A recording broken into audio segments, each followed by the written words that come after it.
नमस्कार। बीसा न्यूज 24/7 में आप लोगों का स्वागत है। वित्त मंत्री निर्मला सीतारमण ने आज वित्तीय वर्ष 2022-2023 का आम बजट पेश किया। वित्त मंत्री का रूप में उनका ये चौथा बजट था। सोमवार को आर्थिक सर्वेक्षण जारी किया गया, जिसमें इस साल जीडीपी वृद्धि दर का अनुमान 9.2% रखा गया है। बजट भाषण की शुरुआत में वित्त मंत्री ने कहा कि उनकी सरकार विकास और गरीबी की भलाई के लिए प्रतिबद्ध है। निर्मला सीतारमण ने एयर इंडिया को टाटा का पास जाने और भारतीय जीवन बीमा निगम को आईपीओ जल्द ही आने की बात को अपनी सरकार की उपलब्धि का तौर पर गिनाया। वित्त मंत्री ने कहा कि उनकी सरकार समावेशी विकास का पथ पर आगे बढ़ रही है। वित्त मंत्री ने कहा कि इस साल भारत की अर्थव्यवस्था में वृद्धि दर के अनुमान 9% से भी ऊपर है और ये दुनिया की सभी बड़ी अर्थव्यवस्थाओं से ज़्यादा है। वित्तीय वर्ष 2025-2026 तक राजस्व घाटा जीडीपी की 4.5% तक पहुंचने की बात कही गई है। 2022-2023 में राजस्व घाटा जीडीपी का 6.4% रहने का अनुमान है।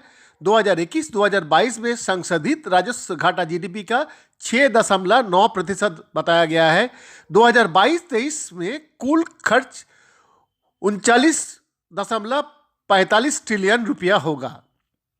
वित्त मंत्री का अहम घोषणा है। मौजूदा वर्ष में भारत की विकास दर 9.27% रहने का अनुमान है। ये विकास दर बड़ी अर्थव्यवस्थाओं में सबसे ज़्यादा है। वर्चुअल और डिजिटल संपत्ति के बिक्री और अधिग्रहण से होने वाली आय पर 30% टैक्स लगाएगा। केंद्रीय सरकार की कर्मचारियों के नेशनल पेंशन स्कीम में योगदान पर 14% तक की टैक्स राहत मिलती है, जबकि राज्य सरकार को कर्मचारियों को 10%। इसमें बदलाव करते हुए राज्य सरकार को भी 14% टैक्स राहत देने का फैसला किया गया। पीएम गति शक्ति 7 इंजनों का जरिए बढ़ रही है। Road, railway, airports, ports, transports, waterways and logistic infrastructure, इन 7 इंजनों के जरिए अर्थव्यवस्था आगे बढ़ेगी। पीएम गति शक्ति में एक्सप्रेसिव के लिए मास्टर प्लान है। इसके तहत 2022-2023 में 25,000 किलोमीटर राष्ट्रीय राजमार्ग का विस्तार किया जाएगा। हाईवे विस्तार पर 20,000 करोड़ रुपया खर्च होगा।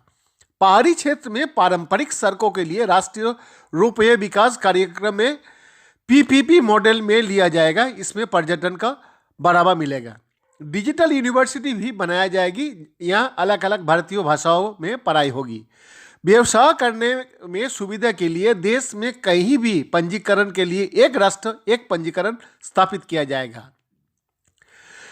रेलवे छोटे किसानों और उद्यमों के लिए कुशल लॉजिस्टिक्स विकसित करेगा। स्थानीय उत्पाद की आपूर्ति श्रृंखला में मदद के लिए एक स्टेशन एक उत्पाद लागू होगा। समावेशी विकास सरकार की प्राथमिकता है, जिसमें धान, खरीफ और रबी फसल का किसान शामिल है। इसके तहत 1000 LMT धान की खरीद की उम्मीद है। इससे 1 करोड़ से अधिक किसान लाभान्वित होंगे। डिजिटल बैंकिंग का हर नागरिक तक पहुंचने के लिए उद्देश्य से देश के 75 जिला में 75 डिजिटल बैंकिंग इकाइयां शुरू होगी। ग्रामीण और शहरी क्षेत्र में 60,000 घरों की पीएम आवास योजना को लाभार्थियों के रूप में पहचान की जाएगी। 2022-2023 में पीएम आवास योजना के लाभार्थियों के लिए 80 लाख मकानों का निर्माण पूरा किया जाएगा। 2030 तक सौर क्षमता का 280 गीगावाट का लक्ष्य प्राप्त करने के लिए 19,500 करोड़ रुपया का अतिरिक्त आवंटन किया जाएगा। आत्मनिर्भर भारत के तहत 16 लाख नौकरियां दी जाएगी। मेक इन इंडिया के तहत 60 लाख नौकरियां आएंगे। पीएम गति शक्ति से अर्थव्यवस्था के मजबूती मिली है। 100 साल के लिए ढांचागत सुविधाओं बढ़ाया जाएगी। किसानों को डिजिटल और हाईटेक सेवाओं प्रदान करने के लिए पीपीपी मॉडल में योजना की शुरुआत होगी। जीरो बजट खेती और प्राकृतिक खेती, आधुनिक कृषि, मूल्य संवर्धन और प्रबंधन पर जोर दिया जाएगा। कोरोना संकट के बीच हमारा टीकाकरण अभियान की गति ने बहुत मदद की है।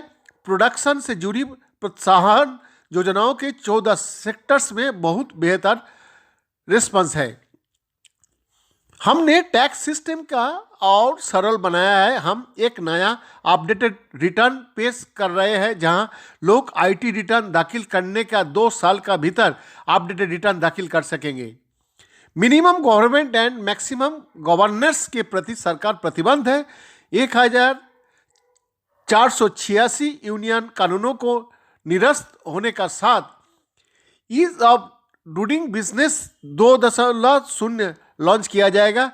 हमें विश्वास है आधारित सरकार की विचार का पालन करेगा।